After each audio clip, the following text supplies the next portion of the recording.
সুপ্রিয় দর্শক মণ্ডলী, আপনারা দেখতে পাচ্ছেন আয়েশা হসপিটালের ম্যানেজার এবং সহকারী ম্যানেজার তাদের আজকে প্রফিট ভালো হওয়ার কারণে বাড়িতে না খেয়ে তারা হোটেলে এসে বিরিয়ানি খাচ্ছে এবং মানুষের যে পরিমাণ টাকা নেওয়ার কথা ছিল ডাবল টাকা নিয়ে তারা অধিক লাভবান করে এখন তারা বিরিয়ানি খাচ্ছে আর মাথা নাড়াচ্ছে, বোঝাইতেছে যে হ্যাঁ সঠিক। হ্যাঁ, নাম হচ্ছে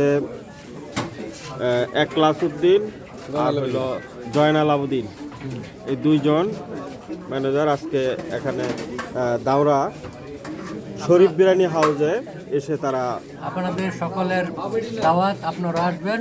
হ্যাঁ, আপনারা আসলে আমরা আপনাদেরকে খাওয়ানোর ব্যবস্থা করব। আয়েশা হসপিটালের ম্যানেজার এবং সহকারী ম্যানেজার দুজনেই খাবারের মতো, যদিও বাড়ি হোটেলের পিছনে, কিন্তু তারা ওইখানে না খেয়ে এখানে খাচ্ছে। কারণ হলো অধিক লাভবান হওয়ার কারণে হ্যাঁ মানুষদের পকেট থেকে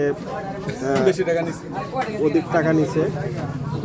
হ্যাঁ, যেখানে 1000 টাকা নিলে চলে, এখানে 10,000 টাকা নিয়ে তারা আজকে খুব আনন্দিত।